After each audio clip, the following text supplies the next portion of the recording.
Welcome back to Chapter by Chapter, where I review a book a chapter at a time to see where it fell apart. We open with Isla sitting on her balcony railing, which is oddly wide since she can pull her knees to her chest, and singing as the sun sets. Singing was a wildling thing, a temptress thing. Just like their sisters, the sirens of the sea, Isla's voice was unnaturally good, like silk and velvet and deep dreams. She knew it and liked the sound, liked how her voice could be as deep as the ocean floor or as high as wind chimes. She didn't need music. The sea below was instrument enough, its waves crashing roughly against the island's harrowing white cliffs as if trying to get a good look at her. Well, she would have to be unnaturally good to sing both bass and soprano. For reference, an amazing singing range is 4 octaves. Isla can apparently sing all of them. This is how she deals with her anxiety, but it's also a temptress thing. Can she make any song sexy? Is she forced to by the curse? Kinda want to see someone get all hot and bothered by her rendition of Baby Shark. Anyway, she sings, and it's special sunflower amazing, and when she stops, someone claps. She's so surprised, she falls over the railing, off the cliff, and into the sea. The sea with the crashing waves at the bottom of the cliff. She's super dead as her broken body is smashed repeatedly against the merciless stone of the cliff, and the churning water keeps her from getting enough air. No, wait. She wakes up on her balcony, soaking wet, spitting seawater. The crown of her head hurts. She was very much alive, not drowned the way she should have been. That person, the one who had been watching her, he must have saved her. Then dumped her here, not even bothering to see if she would wake up. Who would do such a thing? Setting aside that drowning would be the kindest outcome, she kinda has a point. Why save her and then leave her to die of a concussion or hypothermia? And then, for no apparent reason, she starts expositioning on the curses. Because it's super odd that someone would save her when the prophecy said someone must die. Pretty sure this is the first mention of the prophecy. After the curses had been spun, there was chaos. The same night, the 6 rulers of the realms sacrificed themselves in exchange for a prophecy that was promised to be the key to breaking the curses. The prophecy to break the curses had 3 parts, which had been interpreted in several ways throughout the centuries. One was clear. For the curses to be eradicated, one of the 6 rulers had to die. That was why the centennial was such a risky affair, feared and prepared for. Why Terra had trained Isla to fight since the time she could walk. Okay, so at this point, we have 4 of the 6 rulers who are older than the curses. They were there when the prophecy was given by, it doesn't say. A god, I assume? Generally, prophecies are handed down by some higher being who wants to help, but is limited in how much they can interact with the mortal world. So they speak in vague terms through a medium, so as not to interfere with free will or something. But there's no indication of who or what this sacrifice was made for the prophecy, but it does imply a religion of some kind. Or Astor just wanted a prophecy because fantasy has prophecies and did not think about it too much. The result is a nebulous, undefined religion that requires the sacrifice by, presumably suicide, to give a vague prophecy that starts by requiring another death. That's pretty bleak. And just as quickly as we swing to thinking about the death prophecy, we are worried about getting ready for dinner. This story is going to give me whiplash. There are good and bad ways to deliver exposition. This was bad. The action completely stopped so Isla could info dump on the reader. Investment in the story is lost because how much danger was she really in if she can take the time to think about history? Isla just took a header off a cliff into a churning sea. Thoughts of prophecy should probably not be top of mind. Granted, neither should she be worrying about dinner. But she literally throws herself together and is embarrassed by the results. Like, my girl, you are soaked in seawater. That skimpy dress is now all wet and see-through. But I seem to recall that wildlings were being proud of their bodies and frolicking about naked, so why are you embarrassed now?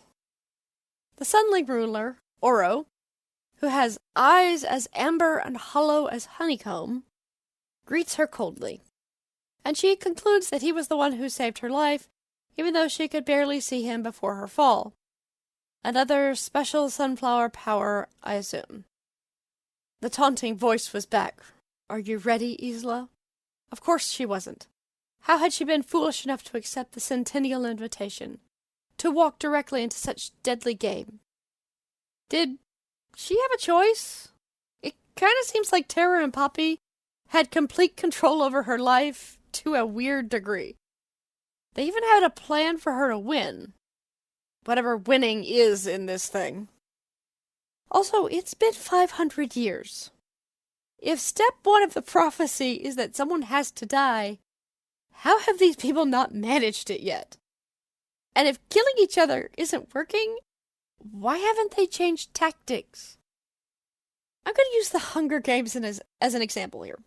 The reason the kids couldn't start killing each other before the games, and there was all this pomp and circumstance, is because it was literally a game meant to entertain the ruling class. There is no reason for any of that in this story. No one is forcing them to play nice and have cordial dinners. They are not performing for anyone. They are the ruling class. So what is the point of all of this? One of the 6 rulers had to die. As the youngest and least experienced, she would be fooled to believe it wouldn't be her, especially when she nearly died twice already, less than a day into the ceremony. If she was smart, she would leave that night, using her star stick. This is reasonably self-aware for someone who just klutzed their way off a cliff into the sea and decided that formal dinner was the most important thing to be done. I'm wondering if something will physically keep her from leaving, or if she will remember she's the special sunflower. Oh look, less than a paragraph, because it would mean abandoning everything. I'm all for the conflict of duty versus freedom. Doing the right thing for the greater good, even though it means personal sacrifice. But Isla doesn't have a duty. She is queen in name only. Besides attending the centennial, what duties does she actually have? Practicing her manner and her swordplay? Her realm has a major problem, and she is doing jack all to fix it, but I've been over all of that.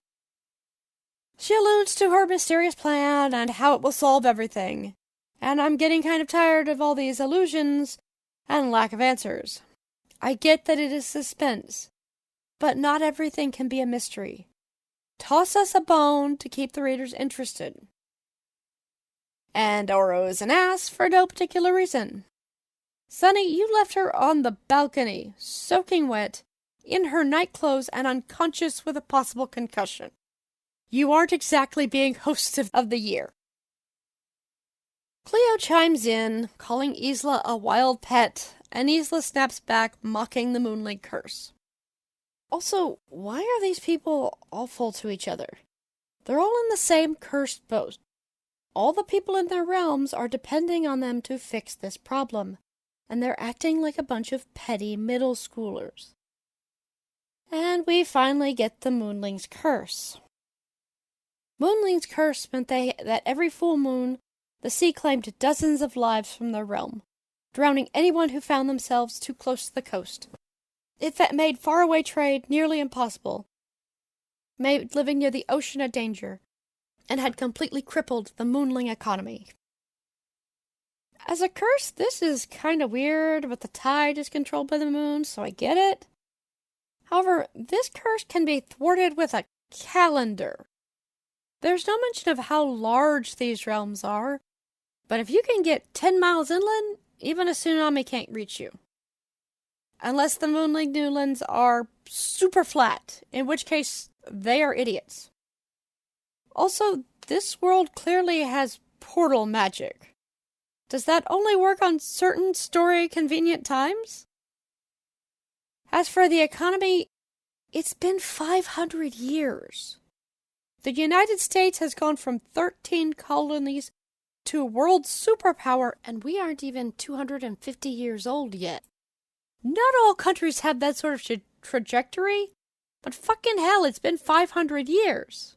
Again, you are all in the same cursed boat, and it's way past time to pull up your big girl panties and figure it out. Isla regrets her remark, and Cleo is doing her best mean girl glare, and then... Before anyone could say another word, a plate was placed in front of Isla. On it sat a bleeding heart. Oro is the world's worst host. He's actively making everyone uncomfortable. And for what reason? What could this possibly accomplish? Oro assures her that it is the heart of a criminal. Sourced from our worst prisons, he said smoothly. A murderer of women. The way this is phrased makes it sound like the prisons are murdering women. Why is murdering women a worse crime than, say, murdering men?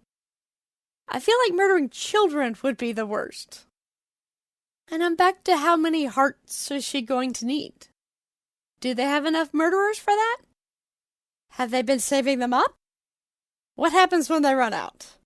Should the citizens with unpaid parking fines be worried?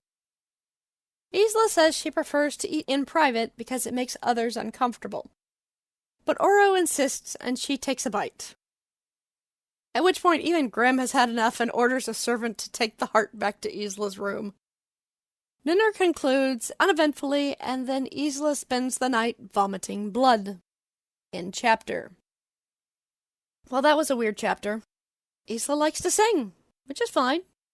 The fact she can sing both bass and soprano is interesting and unlikely.